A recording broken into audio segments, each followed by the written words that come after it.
सद्गुरू श्री ब्रह्मचैतन्य महाराज गोंदवलेकर यांचं प्रवचन 5 एप्रिल.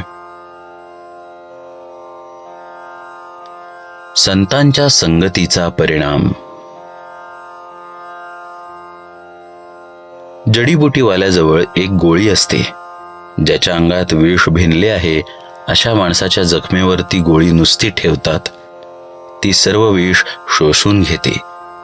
नंतर तिला धुतली की ती पूर्ववत होते. त्याचप्रमाणे सत्पुरुषाच्या संगतीत आपले पाप शोषून घेतले जाते आणि पुन्हा तो सत्पुरुष स्वतः शुद्धच राहतो.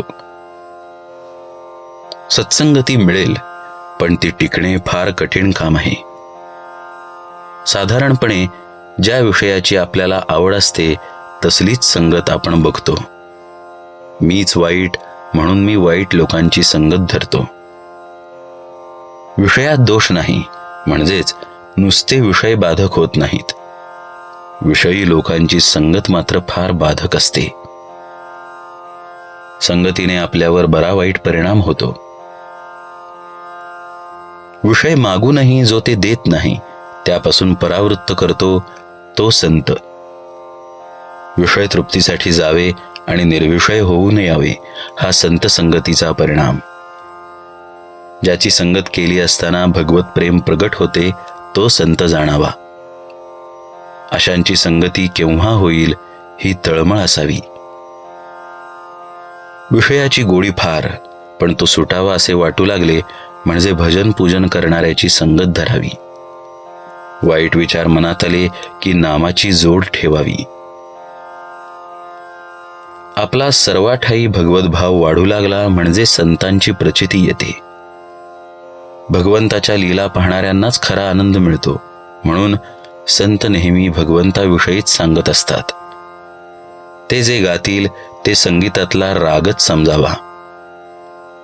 तुकाराम बुवा नुसते विठ्ठल विठ्ठल म्हणत, पण त्याची गोडी आपल्या गाण्यामध्ये देखील नाही. खरोखर संतांना आपल्याविषयी इतकी कळकळ असते, आपल्याला ती कळतही नाही. संत आपल्या हिताचे सांगतात, पण आपले मन विषयात वावरत असल्याने त्यांचे बोलणे आपल्या मनात पूर्णपणे ठसत नाही. औषध कडू असले तरी रोग झाल्यावर आपण ते घेतोच ना. मग प्रपंचातल्या व्याधींनी त्रस्त होऊनही आपण संतांच्या हितकारक बोलण्याकडे का दुर्लक्ष करावे. ज्याला भगवंताचे अधिष्ठान आहे त्याचे कडक बोलणे सुद्धा कुणाला लागणार नाही. अत्यंत निर्भयता हा संतांचा पहिला गुण आहे. कारण सर्व ठिकाणी मीच आहे ही भावना झाल्यावर भयाचे कारणच उरत नाही. आई पण जसे सगळीकडे सारखे, त्याचप्रमाणे सर्व संत एकच भाषा बोलतात. संतांनी मिळवलेले पद मिळवण्याची साधने आपणही करतो, पण त्यांचे करणे निस्संशय असते. तर उलट आपण नेहमी शंकाच व्यक्त करत असतो. डोळ्यात खुपणारा खडा काढण्यासाठी त्यात लोणी घालतात. त्याने न खुपता खडा बाहेर पडतो आणि डोळा थंड होतो. त्याचप्रमाणे संतांची वाणी गोड, मऊ, हितकारक असते. तसे आपण बोलावे.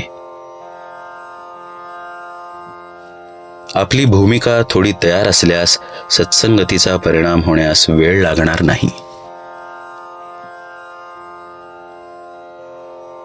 जानकी जीवन स्मरण जय जय राम.